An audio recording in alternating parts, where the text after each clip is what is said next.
I wanted to try Delta Force Operations, which is Delta Force's extraction shooter mode, to see how it compares to other extraction shooters.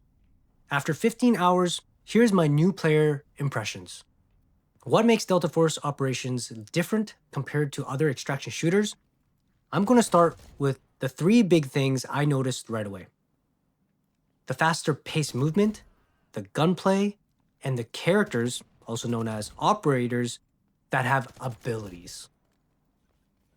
The more I reflect on the game, it feels closest to something like an Apex Legends. The movement speed isn't quite as fast as Apex, but it is faster than Arena Breakout or Escape from Tarkov. The gunplay feels more like a mixture of like a Call of Duty and a Battlefield with a bit of that Apex in there. But what mostly resembles Apex is having characters with abilities. This is quite unique for an extraction shooter, and I like that. It really feels like a different game, and that works for this game. Tencent, the developers for Delta Force, they've really nailed down the onboarding and the first-time user experience. They also made Arena Breakout, so there are a lot of similarities in terms of menus and progression for the game. Season passes, there are multiple currencies and different types of progression systems that are available in this game as well. Your first handful of hours will be played mostly against bots to help you familiarize yourself to the game mechanics and controls. As you level up and progress, you start to unlock new features of the game. New maps, new difficulty modes, level up your hideout or your headquarters. For the game, they call it the Black Site. Level up your traders, the season pass, and many more things I'm sure I'm missing. The real difficulty kicks in when you start playing against real players. As of this recording, when you die in an easy raid against a player, there's no kill cam. The kill cam is currently only available in normal and hard mode. What I really appreciate about Delta Force is a rotating map that allows for solo queuing in easy mode and normal mode. This way, you'll match up against other solo players and not against squads of 3.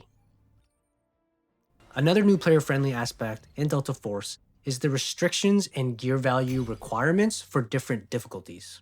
For example, in easy mode, you cannot bring in purple ammo and higher. This helps to keep the playing field a bit more even for the new players.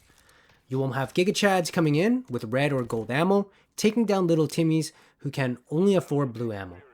New players who are struggling and running out of cash or are running out of gear in their stash, there's no worries here. Delta Force has free kits called gear sets. They have recruit, standard, and elite kits, and I noticed that the game is quite friendly and gives you many tickets. This way, you won't need to do any knife-only raids because you're out of gear. As I mentioned earlier, in Delta Force, they have different characters that have different abilities. You won't get access to them all right away, so there's a fun grind to unlock new operators. This is also great for new players so that they don't need or won't be overwhelmed by a huge roster of characters right from the get-go.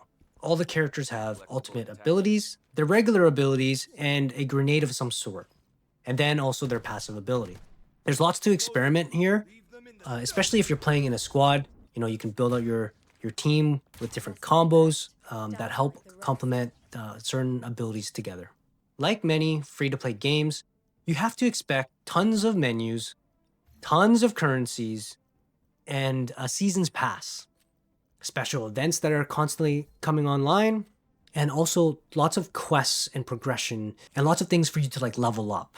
There is no escaping that here as well. Another thing that I like about Delta Force is that there are a lot of quality of life features in the game, such as in-game map with mission markers, lots of points of interest that are labeled, dynamic events that will pop up and show up on the map, your extraction areas, high loot containers, bosses that are appearing on the map as well, and many more things I'm sure I'm missing. There is a healing wheel to scroll through the different types of healing. In your inventory, it shows you the loot value you have currently in the raid. Items have different color backgrounds to show you the rarity. It's all very user-friendly. You won't need to wait too long to finally obtain weapons that are visually pleasing to look at. You'll also unlock modding in the flea market without much gatekeeping. And I have to admit, and this isn't for everybody, but some of the cosmetic skins in the game make the weapons look sweet.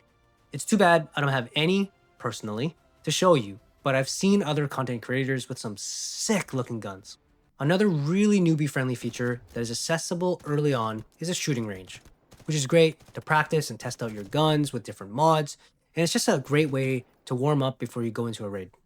The game is also quite generous in terms of login rewards, and just playing and you'll get different types of currencies to obtain more gear and cosmetics. I also appreciate the storage upgrade system, allowing me to buy, for example, additional medical storage, gear storage, to help expand my stash space. Importantly, without the need of paying real world money.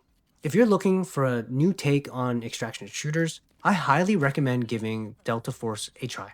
It's free, so the only thing you would be spending is your time. If you think I forgot anything else that you appreciate or dislike about the new player experience for Delta Force, feel free to leave a comment. I hope this video was helpful in sharing my experience. Happy gaming, and talk to you all next time.